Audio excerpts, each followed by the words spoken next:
কি বলেছি শুনেছো তো? তোমার তো আবার মনে থাকে না। শুনেছি। তো প্রতিবন্ধীর মতো চুপ করে বসে আছো কেন? কিছু তো বলবা।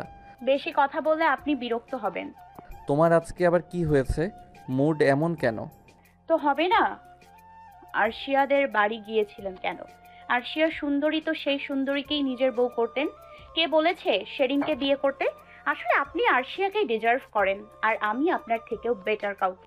তোমায় এসব কে বলল? যে বলেছে বলেছে। না বললে কি আর করার। আপনি এমন তেরা কেন? হুম, এক নাম্বারের তেতলো। আচ্ছা শুনুন, আজকে শাশুড়ি আম্মা আমায় ছোট করে কথা বলেছে। আমায় নাকি আপনার সামনে মানায় না। আরশিয়া হলে ঠিক হতো। আরে ওনার কথায় কান দিও না তো, উনি এমনই। কথাটা বলে শুভ্র সেনকে আলতো হাতে জড়িয়ে ধরল। সেন শুভ্রর দিকে তাকিয়ে হেসে দেয়। সেনকে হাসতে দেখে শুভ্র তার কপালে অধর ছোঁয়ায়। যাও, ড্রেসিং টেবিলের উপর কিছু ফুল রাখা আছে, দেখো তোমার পছন্দ হয় কি না। সেন শপিং ব্যাগ আনে, তাতে বেলি ফুল, গোলাপ ফুলের মালা, আবার ফুলের হাতে চুড়ি, ফুলের ক্রাউন আছে। সেন শুভ্রর দিকে তাকিয়ে বলে, আজকে তো শাড়ি পরিনি। এখন পরবা? শিওর? যাও, আমি ওয়েট করছি। সেরিন কাবার থেকে একটা শাড়ি বের করে মেরুন কালারের, পাশের চেঞ্জিং রুমে গিয়ে চেঞ্জ করে আসে। সাজগোজ নিয়ে সে পাক্কা। 20 মিনিটের মধ্যে শাড়ি পরে আসে শেরিন। কোমর অবধি সরু চুলগুলো এলোমেলো। সেরিন আসতেই শুভ্র তাকে হাতের চুড়ি আর মাথার ক্রাউন পরিয়ে দেয়। মুচকি হেসে বলে, এতগুলো ফুল তাদের সৌন্দর্যে তোমায় মরিয়ে নিয়ে তোমার সৌন্দর্যকে শোভা দিচ্ছে, কিন্তু তুমি কি জানো সবগুলোকে ফুলের মধ্যে এই মেয়ে ফুলটি আমার ভীষণ পছন্দের। আপনি জানেন আমায় নিয়ে এত সুন্দর কমপ্লিমেন্ট দেয়া মানুষটা আমার ভীষণ প্রিয়। শাড়ি পরার ওসিলাই সেরিন আজকের মতো পরার হাত থেকে বেঁচে যায়। রাতে সবার সাথে ডিনার করে রুমে আসে। তার ব্যক্তিগত পুরুষের বুকে নিজেকে আষ্টে পিষ্টে জড়িয়ে নেয়। এই জায়গাটা সেরিনের সবচেয়ে শান্তির। অনেকদিন পর শুভ্রদের কলেজে পা রাখছে সেরিন। নিশেতার সাথে তার অনেকদিন পরেই দেখা হয়। দুই বান্ধবীর সে কি আনন্দ। অনেকে সেরিনকে প্রশ্ন করেছে ঢাকা থেকে চলে আসলো কেন। সেরিনের একটাই উত্তর, পরিবার ছাড়া থাকতে ভালো লাগে না, আর পড়াশোনার প্রেশার বেশি, মিউজিক একাডেমিতে যাওয়ার সময় নেই। আর কেউ কিছু বলে না। সেরিন পড়াশোনা নিয়ে আজকাল একটু বেশি সিরিয়াস।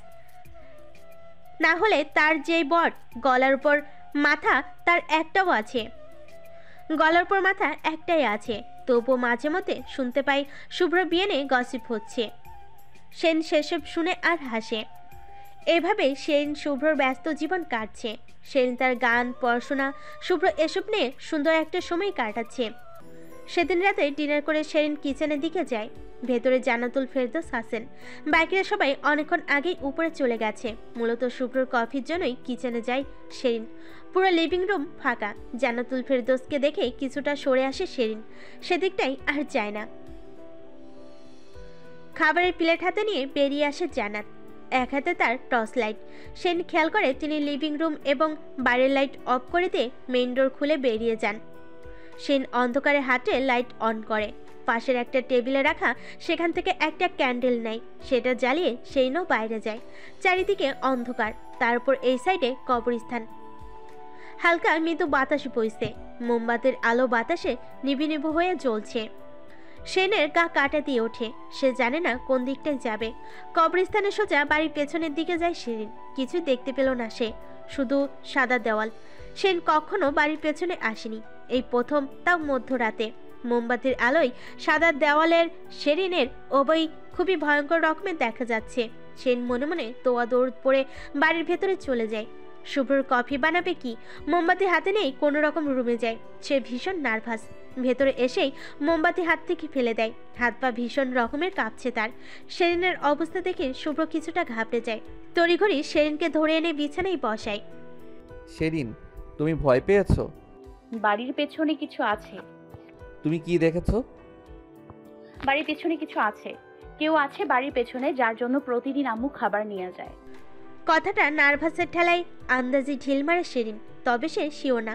শুভ্রও কিছুটা চিন্তায় পড়ে যায়। সেও এই ব্যাপারটা দেখতে গিয়েছিল, তখন মাথায় আঘাত পায়। সেনকে রেখে বেলকনিতে যায় শুভ্র। বাইরে অন্ধকার। তাদের বাড়ির সামনে আর পশ্চিম সাইডে সিসি ক্যামেরা লাগানো, তবে পূর্ব সাইডে লাগানো নেই। ওইদিকে কেউ যায়ও না। বিল্ডিংয়ের দেওয়ালের পাশেই তাদের বাড়ির দেওয়াল, তেমন জায়গাও নেই। শুভ্র আর কিছু বলে না। সামনে শেরিনের এয়ার ফাইনাল এক্সাম, তার কয়েকদিন পর ঢাকায় পাঠিয়ে দিবে শুভ্র। আর এক্সাম দিবে না, একেবারে উচ্চ মাধ্যমিক এসে দিবে। আপাতত মিউজিক একাডেমিতে ক্লাস করবে। শশীরও উচ্চ মাধ্যমিক পরীক্ষায় বেশি দেরি নেই, সেজন্য আর্থর সাথে যোগাযোগ তেমন নেই। সে পড়াশোনা নিয়ে বিজি। এক্সামের পরপরই তাদের বিয়ে। শাহিনুর পাটোয়ারি অক্ষরের জন্য মেয়ে দেখছেন। কোনোভাবে মালিথা পরিবারের একমাত্র মেয়ে আরশিয়ার খোঁজ পান। তিনি এখন আরশিয়াকে ছেলের বউ করার জন্য পড়েছেন। অক্ষর দেশে এসেছে অনেকদিন হলো, যার সময় ঘনিয়ে এসেছে। এবার আর দেরি করবেন না তিনি। মালিতা পরিবারের একমাত্র মেয়েকে খানবাড়ির পুত্রবধূ করে নিয়ে আসবেন। কলেজে শুভ্র নিজের রুমে বসে আছে। ফার্স্ট ইয়ারের পরীক্ষা চলছে তার কলেজে। তখন একটা মেয়ে আসে তার রুমে। মেয়েটাকে চিনতে ভুল হয়নি শুভ্রর। এটা আর কেউ না, নিশাত। শুভ্র থেকে অনুমতিও নেয়নি নিশাত, সোজা রুমে ঢুকে যায়। নিশাতের কাজে শুভ্র কিছুটা অবাক হয়, তবে তেমন পাত্তা দেয় না। ঘনিষ্ঠ বান্ধবীর পর শুভ্র, আজকাল চিঠি আসে না বুঝি? Don't cross your limit. এখন আমি তোমার বান্ধবীর জামাই নই, টিচার, ওকে? আর শুভ্র বলার আগে সাথে স্যার বা চৌধুরী পদবিটা ইউজ করো। আমি আমার লিমিট একটুও ক্রস করিনি মিস্টার শুভ্র চৌধুরী, ওরফে আমার সতীনের একমাত্র বর। বাহ, তা বলবো তোমার বান্ধবীকে তার কাছের বান্ধবী তারই বরের দিকে নজর দিয়েছে। চালাকি করতে চেয়েছো তুমি, তাই না? তোমার দেওয়া ভুলভাল চিঠি আমি পুড়িয়ে দিয়েছি। চিঠি পড়েছে, কোনো মহাভারত অশুদ্ধ হয়নি। এক উপায় না থাকলে অন্য উপায় তো আছে। কি যেন নাম? আচ্ছা, আমার ভাইকে চেনেন? এসব চিনে আমার কোনো কাজ নেই। গুড, যখন কাজে লাগবে চিনে নেবেন প্লিজ। নিষাদ হেসে বেরিয়ে আসে। শুভ্র চিন্তিত হয়ে বসে পড়ে। এই নিষাদ মেয়েটার পরিচয় আসলে কি? আর শেরিনের সাথে সম্পর্ক কবে থেকে? মেয়েটা তো আস্ত কালসাপ। শুভ্র বুঝতে পারছে ঘরের বাইরে তার সবই শত্রু, অথচ কেউ বুঝতে পারছে না। কোনো একটা স্ক্যান্ডাল রটে গেলে সমস্যা। চিন্তা যেন পিছু ছাড়ছে না তার। সেদিনের মতো কলেজের কাজ শেষ করে বাড়িতে আসে শুভ্র। বাড়িতে তেমন কেউই নেই। আইমান চৌধুরী, সুলতানা খানম, আর্থ সবাই ঢাকা। তার বাবা আরফিন চৌধুরী বিডির বাইরে আছে ইউকেতে। বাড়িতে শুধু শেরিন, শুভ্র আর শুভ্রর মা। কাজের বুয়া তেমন কেউই নেই, একজন আছে। শেরিনের ভালো লাগছে না চৌধুরী বাড়িতে। পাটোয়ারির বাড়িতে যাওয়ার জন্য মনে উতলা হয়ে আছে। শুভ্রকে বলতেও পারছে না, কারণ তার এক্সাম চলে আর শুভ্র শেরিনকে এক মুহূর্তের জন্য দূরে রাখতে রাজি না। এরই মাঝে কেটে যায় 1 মাস। শেরিনের এক্সাম শেষ। কয়েকদিন পর সে ঢাকায় ব্যাক করবে। শশীর বোর্ড এক্সাম শুরু হওয়ারও বেশি দিন বাকি নেই। অক্ষরের বিয়েটা আরশিয়ার সাথেই হয়েছে। তেমন একটা অনুষ্ঠান না করে হলেও ঘরোয়াভাবেই হয়েছে। অক্ষরও বেশি দিন বিটিতে নেই। সময়টা বিকেল। শেরিন রেডি হচ্ছে, শুভ্রর সাথে ঘুরতে বের হবে, যেহেতু তাদের দেখা হতে অনেক লেট আছে। শেরিন ব্ল্যাক কালার শাড়ি, শুভ্র ব্ল্যাক পাঞ্জাবি। শশী আর আর্থ যাবে তাদের সাথে। 2 কাপল একসাথে। শেরিন লেট লতিফা, যেটা শুভ্রর অপছন্দের তালিকায় 1 নাম্বার। বউ বলে কিছু বলে না, অন্য কেউ হলে ধমকে ওইভাবে আধসাজেই নিয়ে যেত। শুভ্র বসে বসে ওয়েট করছে শেরিনের জন্য। আর্থ অলরেডি শশীকে নিয়ে গাড়িতে বসে আছে। শুভ্র শেরিন আসলেই তারা বের হবে। প্রায় আধা ঘন্টার মতো শুভ্র ওয়েট করে বসেছিল। তার ধৈর্য আর কুলাচ্ছে না। রুমে গিয়ে দেখে শেরিনের মেকআপ কমপ্লিট হয়েছে, তাও হালকা মেকআপ। এটাতে তার এত সময় লেগে গেছে, এখনও চুলেও হাত দেয়নি। শুভ্র কিছুটা তাড়া দেখিয়ে বলে, আর 5 মিনিট, এরপর লেট হলে আর কখনো তোমায় নিয়ে বাইরে বের হব না। আমার চুল কিভাবে বাঁধবো? আমি কি করে বলবো? ধুর। সেন সামনে একটা সিথি করে চুলগুলো ছেড়ে দেয়। তড়িঘড়ি নিজের ফোনটা নিয়ে বেরিয়ে পড়ে। শুভ্র রেগে গেলে আবার সমস্যা। যেই এক বদলোক কপালে জুটেছে, সেনের সম্পূর্ণ বিপরীত। পান থেকে চুন খসলে রাগ করে বসে থাকে। কিছু বলাও যায় না, তাতেও রাগ করে। মাঝে মধ্যে সেনের নিজেকে ম্যাচিওর লাগে, আর শুভ্রকে ইম্যাচিওর মনে হয়। না হলে একটা মানুষ এত তেজ আর রাগ দেখাতে পারে? শেরিন গোমরা মুখ করে শুভ্রের পেছন পেছন যায়। চুপচাপ পেছনে শুভ্রের সাথে বসে পড়ে। সামনে আর্থ, শশী। শুভ্রকে এত লেটে আসতে দেখে আর্থ বলে, দিন দিন মেয়েদের মতো হয়ে যাচ্ছে। ওরা না হয় মেকআপ করে, তুমি কি মেকআপ করো? এত লেট কেন? আমার যে প্রতিবন্ধী বউ আছে ভুলে গেছিস? এটা কী রে ভাই, সব কিছুতে লেট, আর তাড়াহুড়ো করলে তাড়াহুড়ো। তখন শেরিন শুধায়, আমি প্রতিবন্ধী? দেখতে ভালো মেয়েদের মতো হলেও আচার আচরণ কিছুটা ওই রকম। আসলে আগে আমি ভালোই ছিলাম, এক অটিস্টিকের সাথে বিয়ে হলো, তার স্বভাব পুরোটা এখন আমার মাঝে। এটার নতুন নাম প্রতিবন্ধী। আমি অটিস্টিক? তা নয়তো কি রে ভাই, আমি তো আগেই জানতাম আপনার মাথায় সমস্যা। এই যে রুলস দিতেন, ওই যে রুলস দিতেন, সেটা ফ্যাক্ট না। আপনি স্বীকার করে দিন, এটাই আসল কথা। তোমায় নিয়ে আর কখনো যদি ঘুরতে বের হয়েছি তো আমার নামটাই পাল্টে দিও।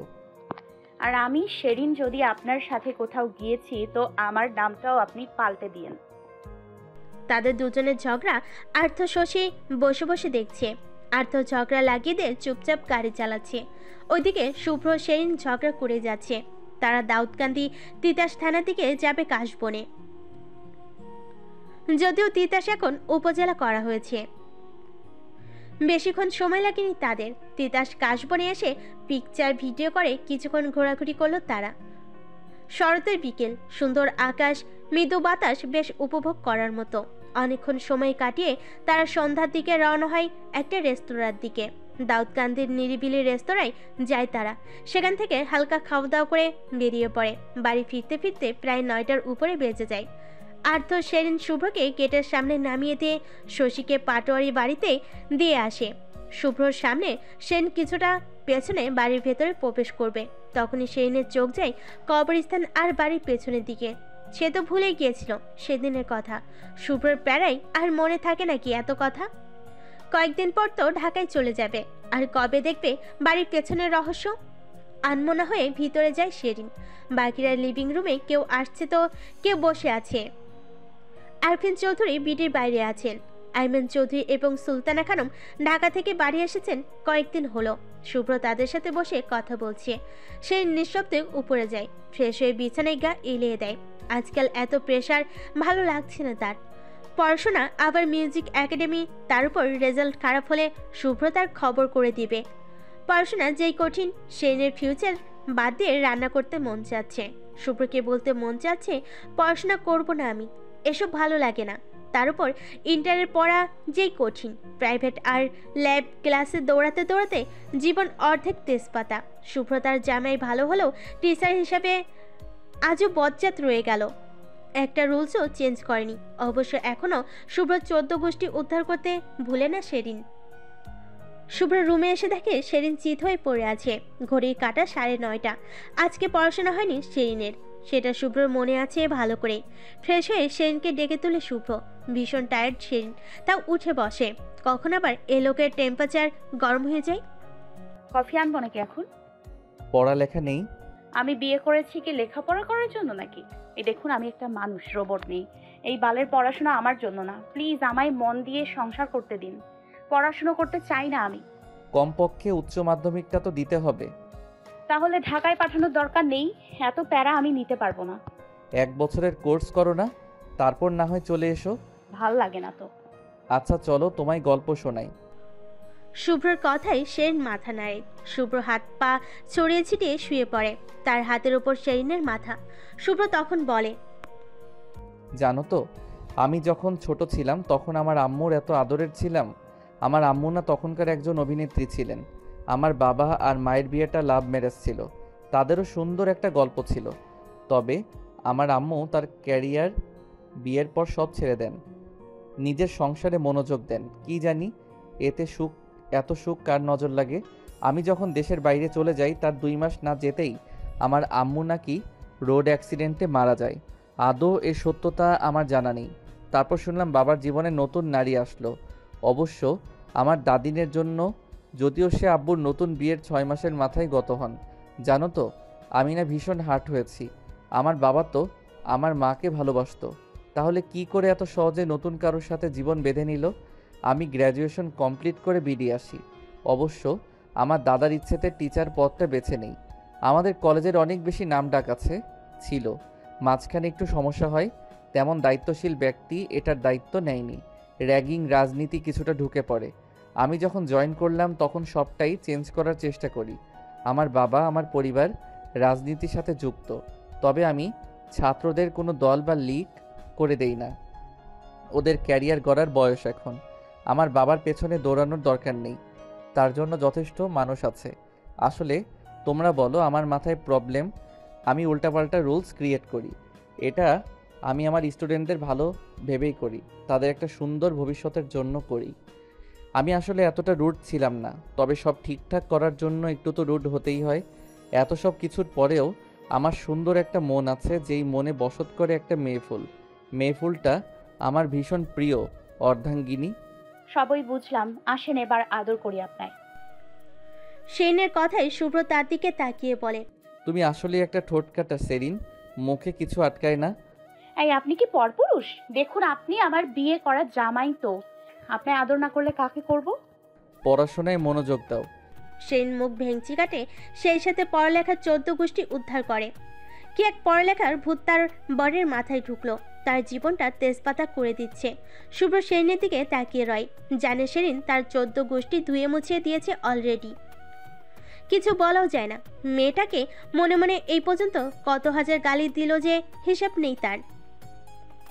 পরের দিন সেন কলেজে যায়, নিশাতের সাথে তার দেখা হয়। অবশ্য অনেকদিন হলো পাটোয়ারি বাড়িতে যাওয়া হয় না। সেন মাহির সাথে নিশাতের সম্পর্কের কথা জিজ্ঞেস করে, যদিও আজকাল এসব খোঁজ নেওয়া হয় না সেরিনের। নিশাত প্রসঙ্গ পাল্টানোর জন্য বলে, তার সংসার জীবন কেমন কাটছে তাদের? আরে এটা পরেও বলা যাবে, আমি যেটা জিজ্ঞেস করেছি সেটা তো বল। না, এমনিতে মাহিকে জাস্ট আমি বড় ভাইয়ের মতো ভাবতাম, আমাদের মাঝে কোনো রিলেশন ছিল না। আরে ম্যাড, তাহলে এতদিন কি ছিল? ভাইয়া সিরিয়াস?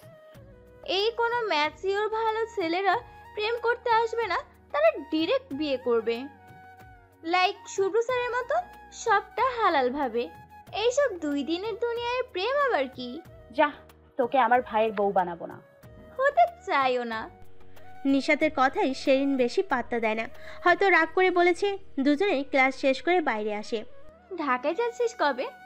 এই তো সামনের উইকে। আচ্ছা, দোয়া রইল তোর উজ্জ্বল ভবিষ্যতের জন্য। নিশাত বিদায় জানিয়ে চলে আসে। সেন চৌধুরী বাড়ির উদ্দেশ্যে হাঁটা ধরে। কলেজ চত্বর পেরিয়ে রাস্তার সাইডে যাওয়ার জন্য পা বাড়াতে গিয়েও থেমে যায়। একটা গাড়ি তার দিকেই আসছিল। সেন কিছুটা থমকে যায়। গাড়িটা আর থামেনি, সোজা রাস্তায় চলে যায়। খুব সাবধানতার সাথে সেন রাস্তা পার হয়। বাড়ির গেট দিয়ে ঢুকে সোজা পেছনের সাইডে চলে যায়। মাথার উপর যে একটা সিসি ক্যামেরা লাগানো মনে নেই সেরিনের। বাড়ির পেছনে যায় শুধু দেওয়াল, আর কিছুই নেই। সেন কিছুটা অবাক হয়। হাত বোলাই দেওয়ালে। সব মিথ্যা মনে হলো কিছু সত্য আড়ালে আছে, সেন বিশ্বাস করে। দেওয়ালে টোকা মেরে বোঝার চেষ্টা করে ভেতরে ফাঁকা আছে কিনা। তখন কারোর পায়ের শব্দে সেন ভয় পেয়ে যায়। জান্নাতুল ফেরদৌস তার কাছেই আসছে। সেন নিজেকে কিছুটা স্বাভাবিক রাখার চেষ্টা করে। তখন জান্নাতুল ফেরদৌস বলেন, এই দুপুরবেলায় এদিকে কেন? দেখছো না কবরস্থান? এটা কার কবর? তোমার বড় শাশুড়ির। উনি মারা গেল কিভাবে? হার্ট অ্যাটাক করে। ও। সেন আর কথা পারে না। জান্নাতুল ফেরদৌসকে পাশ কাটিয়ে চলে আসে। বিকেলে শুভ্র বাড়ি আসতে সেরিন ব্যাপারটা বলে। শুভ্র সেসবে পাত্তা দেয় না। সে এসবকে সেরিনের ওভার থিঙ্কিং বলে ভেবে নিয়েছে। সন্ধ্যায় সেরিন কিচেনে যায়। আজকে বুয়াই রান্না করেছে। জান্নাতুল ফেরদৌস আজকে আর আসেনি। সেন নিজের কাজ ছেড়ে রুমে চলে যায়। শুভ্র ল্যাপটপে অফিসের কাজ করছিল। সেন তার চিঠি সমূহ বের করে। শুভ্রের সামনে 2টো চিঠি দিয়ে বলে, এগুলো তো আমি দেইনি। এই একে খুঁজে পেয়েছেন? যেই দিয়েছে তোমার খুব ঘনিষ্ঠ কেউই এই কাজটা করেছে। এমা, আমি যে আপনার চিঠি দিতাম এটা কেউই জানতো না, এমনকি নিশাত বা শশীও না। তুমি বড্ড বোকা সেরিন, এখনো মানুষ চেনোনি। হইছে, ভালো হইছে আমি বোকা, আপনি একমাত্র চালাক। জান সরুন তো। কথায় কথায় আমায় ছোট প্রমাণ না করলে হয় না। ক্লিয়ার করে কথা তো জীবনেও বলেন না। এই তুমি এমন তেরামি করছো কেন? সেন চিঠিগুলো হাত দিয়ে ছুঁড়ে ফেলে দেয়। উঠে যেতে নিবে শুভ্র হাতে টান দিয়ে বসিয়ে দেয়। চোখ রাঙিয়ে বলে, বেশি বেড়ে গেছো তুমি। মাইর চেনো মাইর? মাইর দিব সত্যি। ক্লিয়ার ভাবে কথা বলুন। চিঠিগুলো সুন্দরভাবে রেখে দাও, এগুলো আমার জিনিস, তুমি ছুঁড়ে ফেলার কেউ না। এগুলো তো আমিই দিয়েছি। দিয়েছো, এখন তোমার অধিকার নেই এসবের উপর। লাইক তোমার অবস্থা গিফট দিয়ে আবার ফেরত চাও, অধিকার খাটাতে চাও। সেন চিঠিগুলো ডয়ারে রেখে দেয়। আর বেশি দিন নেই কুমিল্লায়। সে ঢাকায় ব্যাক করবে। অথচ শুভ্রের একটু মন খারাপও হচ্ছে না। সেন কতগুলো মাস দূরে থাকবে ভাবলেই মন খারাপ তার, অথচ শুভ্রর এসবে মাথা ব্যথা নেই। এরই মাঝে কেটে যায় অনেকগুলো দিন। সেন ঢাকায়, শুভ্র কুমিল্লায়। শশীর বোর্ড এক্সামও শুরু হয়ে এখন শেষের দিকে। সেনের ব্যস্ত সময় কাটছে। তার আন্টি আর আন্টির বাচ্চা সিদ্রাত আর আয়েশের সাথেও তার বেশ ভালো সময় কাটে। মাঝে মধ্যে সাথে যায়। আদ্রিতার সাথে মিউজিক একাডেমিতে ডেইলি দেখা হয়। শুভ্র বলেছে আদ্রিতার সাথে গিয়ে কয়েকদিন তার মেজো আম্মুর বাসায় থেকে আসতে। আয়মান চৌধুরী, সুলতানা খানম তারাও সেখানে আছে। সেন আজকে ক্লাস শেষ করে সন্ধ্যার দিকে আদ্রিতা সহ রওনা দেয়। শুভ্রর বউ আসবে জেনে মীরা ইসলাম বেশ এক্সাইটেড। বেশি কাছে থাকতে না পারলেও সেনকে সবাই যথেষ্ট আদর করে। তাদের বড় ছেলের বউ বলে কথা। সেন যেতেই তাকে নিয়ে মীরা ইসলাম ব্যস্ত হয়ে পড়েন। আজকাল অধরা আর আদ্রিতার পাত্তা মেলে না তার কাছে। আরাব চৌধুরীও সেনকে বেশ স্নেহ করেন। বাসায় প্রবেশ করতেই সুলতানা খানম এগিয়ে আসেন। সেনকে আলতো করে জড়িয়ে ধরে কপালে চুমু এঁকে দেন। আমাদের সাথে একবার গিয়ে কুমিল্লা ঘুরে এসো। তোমার ছেলে শুনলে বকা দেবে, ওনার জন্যই আমি কিছু বলতে পারি না। জানোই তো ধমক একটা দিলে 4 দিন অজ্ঞান থাকার মতো অবস্থা। আচ্ছা, শুভকে বলে দিব। সেরিন ভেতরে যায়। মীরা ইসলাম এসে তাকে জড়িয়ে ধরে ভালো মন্দ জিজ্ঞেস করে। আদ্রিতা ফ্রেশ হয়ে আসতে সেরিন যায়। তাকে এতক্ষণ বাকিরা সবাই ঘিরে রেখেছে। শুভ্রর বউ সম্বোধনটা সেরিনের বেশ ভালোই লাগে। একসময় এই ডাকটা শোনার ইচ্ছে ছিল, এখন তা পূর্ণ হয়েছে। সন্ধ্যাটা সবার সাথে বেশ ভালোই কাটে সেরিনের। যদিও শুভ্রর সাথে আজকে কথা হয়নি তার। সবার থেকে একটু আড়াল হয়ে শুভ্রকে কল দেয় সেরিন। তার মানে অভিমান স্পষ্ট ফুটে উঠেছে। কুমিল্লায় বসে বসে শুভ্র রুলস বানায় সেরিনের জন্য। বিষয়টা সেরিনের বিরক্ত লাগে। শুভ্রর কাছে যাওয়া বায়নাও করতে পারে না, মুখের ওপর ধমকে না করে দেয়। কথা বলছো না কেন? শুভ্রর কড়া কণ্ঠে সেরিনের ধ্যান ভাঙে। কণ্ঠস্বর খাদে নামিয়ে বলে, আমি কুমিল্লা যাব। আর্থর বিয়ের সময় এসো। বাবু হলে কোলে নিতে দিব না কিন্তু। আগে নিজে বড় হও, তারপর বাবুর চিন্তা। আর আমার বাবুকে আমি কোলে নিব, এটাই কারোর পারমিশনের দরকার নেই। শুভ্র নিজের রুলসে চলতে পছন্দ করে, আর তুমি যা বলি তাই সুন্দরভাবে পালন করবা, না হলে বাবুর আম্মু বানাবো না তোমায়। এই ফাও আলাপ করার জন্য কল দিয়েছি নাকি আমি? হ্যাঁ, আমার সময় আর টাকা দুটোই লস। শালা আমার কপালটাই খারাপ। তুমি গালি দিচ্ছ আবার? এই মা, আপনি মিস করেন না আমার গালিগুলো? বেয়াদব মেয়ে। তোর নয়াকার না নয় শিকর নীর। চড়িয়ে সোজা করে দেব ফাজিল মেয়ে কোথাকার। এই তুই তোকারি আর একবার করে দেখো শুধু।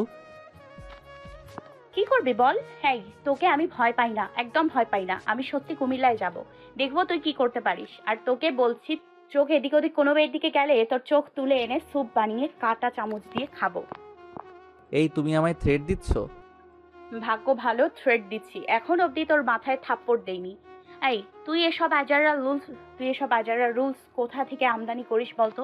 আমার জীবনটা শেষ তোর রুলস মানতে মানতে। দেখো পাখি, তুমি মাথা গরম করো না। আচ্ছা সমস্যা নেই, কুমিল্লায় চলে এসো। তোমার একটু ব্রেক প্রয়োজন, সাথে বাবুর পাপার আদর। আচ্ছা চলে এসো। ঠিক ধরেছেন। আচ্ছা বাবুর আম্মু, তুমি চলে এসো তাড়াতাড়ি, তোমায় আদর করব। সেন আজকাল একটু বেশি দুঃসাহস দেখাচ্ছে। শুভ্র থেকে দূরে, তাই এমন। সামনে গেলে একেবারে ভদ্র মেয়ে হয়ে যাবে সে। তার মেঝো শাশুড়ি আম্মুর বাসায় থেকে বেড়ানো শেষ হতে চলে এসেছে তার আন্টির বাসায়। পড়াশোনা তার ভালো লাগে না, এই কথাটাই শুভ্রর কাছে বলতে পারে না সে। প্রাইভেট আর মিউজিক একাডেমি নিয়ে বেশ ব্যস্ত সময় কাটে তার। শশীর বোর্ড এক্সাম শেষ। সেন পাচ্ছে না এখনই বিয়েটা দিয়ে দেয়। কিন্তু চৌধুরী পরিবারের যা ব্যস্ততা, বিয়ে বলে কথা, অনেক লেট হবে। সেনের এত লেট সহ্য হচ্ছে না। এখন আর কি, আর্থর বিয়ের ডেট ফিক্সড করার সিদ্ধান্ত আসলে চৌধুরী পরিবার সবাই কুমিল্লায় ব্যাক করবে। সেনেরও হয়তো তাদের সাথে যাওয়া হবে। তার বরটা মনে মনে কত বকা দেয় সেরিন। তার লাইফার তার বরের দেওয়া রুলস। সত্যি এই রুলস তার জীবনের সব সুখ শান্তি শেষ করে দিয়েছে। সময়টা গোধূলি লগ্নে প্রায়। ছাদে মৃদু বাতাস বইছে। সেন দাঁড়িয়ে আছে সেখানে। তার থেকে অনেকটা দূরত্বে তাতান দাঁড়িয়ে, যদিও সেরিন তাকে পাত্তা দেয় না। তাতান এদিকটাই এসে সেরিনকে দেখে হেসে বলে, হেই সেরিন, কেমন আছেন? আলহামদুলিল্লাহ ভালো, আপনি? সৌজন্যতার খাতিরে কথাটা বলে সেরিন। তখন তাতান বলে, আলহামদুলিল্লাহ ভালো। আমি কিন্তু আপনার একজন ভক্ত। আপনার সব ভিডিও আমি দেখি। আমি মিউজিক একাডেমিতে আছি, আপনি হয়তো খেয়াল করেননি। ধন্যবাদ। আসলে এদিক ওদিক তাকানোর সময় নেই আমার, তাই খেয়াল করি না। আচ্ছা সমস্যা নেই, আজান হয়ে যাবে, বাসায় চলে যান। সেরিন মাথা নাড়িয়ে ভেতরে চলে যায়। মাগরিবের নামাজ আদায় করে বই নিয়ে পড়তে বসে সে। কুমিল্লায় কবে ব্যাক করবে সেই চিন্তায় তার রাতের ঘুম হারাম। তার উপর শুভ তার কথাকে বেশি পাত্তা দেয় না। এই নিয়ে সেরিনের বেশ রাগ। ওভার থিঙ্কিং সাইডে রেখে সেরিন পড়াই মনোযোগ দেয়। তুমি ভীষণ বাজে মেয়ে নিশাত, ভীষণ বেয়াদব। তোমার মতো বাজে মেয়ের সাথে রিলেশন কোনো পাত্তা দেওয়াটাই আমার ভুল। তবে নিজেকে অত কিছু ভাবার দরকার নেই। আমি থাকতে আমার বোনের সংসার কোনো থার্ড ক্লাস মানুষের নজরের প্রভাব ফেলতে দিব না। কিছুটা রাগ দেখিয়ে বলে মাহি।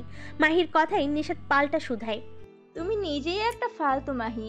আর আমি না তোমার বাবার বন্ধুর মেয়ে, আর না তোমার ছোটবেলার সঙ্গী যে লুতুপুতু করব তোমার সাথে। আমি তোমাদের শত্রু পরিবারের মেয়ে। আসলে আমি বাজে মেয়ে। অসভ্য শত্রুদের সাথে শত্রুদের মিষ্টি ভাব চলে না। সেই তো নিজেকে খোলসা থেকে বের হওয়ার কথাই ছিল। তা এতদিন এত হুজুরি সাজরি কেন? আসলে যারা বেশি ভালো সাজে না তাদের মধ্যে আসল ভেজালটা থাকে। কাম অন মাহির বাবু, আপাতত এক্স। আমার আসলে তোমার পরিবার নিয়ে তেমন মাথা ব্যথা নেই। আমার বাপ ভাইয়ের আগে জমের জমি জমা নিয়ে থাকলে থাকতে পারে, বাট আমার তো শুভ্রর পরিবারের উপর ক্ষোভ। হ্যাঁ, শুভ্রকে আমার ভালো লাগে, ভীষণ ভালো লাগে, বাট তোমার বোন মাঝখান দিয়ে বাহার ঢুকালো। এই জন্যই অবশ্য আমার নিজের আসল রূপে আসতে হলো। তোর যে গাঁজাখোর ভাই, সে করবে সমাজসেবা আর মানব সেবা, ওটা তো নিজেই চলতে 8 জন লাগে। আর তোর বাপ, সে তো আর এক লোভী, আর একজনের হক নষ্ট করে নিজে ভোগ করতে চায়। খবরদার, আমার পরিবার নিয়ে কিছু বলবি না। এই চুপ থাকবি তুই? লজ্জা করে না তোর? আমার বোন তোকে সত্যিকারের বন্ধু ভেবেছে, এটাই সবচেয়ে বড় ভুল। হে ইউ, এইসব সত্যিকারের সম্পর্ক ধুয়ে ধুয়ে পানি খা, যা কাজে লাগবে। আসলেই তোর সাথে প্রেম করাটাই ভুল ছিল আমার। যাই হোক, তোর বোন আমার তার ভাইয়ের বউ বানাতে চেয়েছে, হয়নি। আমি মিস করব না। তোর বোন তার উপর সুন্দরী, আমার ভাইয়ের বউ বানানোই যায়। এক বিয়েতে কিছু যায় আসে না। এমনিতেই শুভ্র স্যারের আরো 5টা বিয়ে করে এক বাচ্চার বাপ হলেও তাকে আমি বিয়ে করতে রাজি আছি। বেয়াদব মেয়ে, আমি থাকতে আমার বোনের কোনো ক্ষতি হতে দেব না। তুই ঘুমা, কাজে দিবে। সব ব্যবস্থা করা শেষ, এখন শুধু তোর বোন ডিভোর্স পেপারে সাইন করা বাকি। খুব শীঘ্রই সেটাও হবে। আল্লাহ হাফেজ মাহির বাবু। নিশাত কল কেটে দেয়। মাহির বেশ রাগ হয়, মনে মনে বিশ্রী কয়েকটা গালি নিশাতের নামে দান করে। তবে তার শুভ্রর উপর বিশ্বাস আছে। শুভ্র তার খুব ক্লোজ ফ্রেন্ড, সেজন্য শুভ্র সম্পর্কে বেশ ভালো ধারণাও আছে। সে এক কথার মানুষ।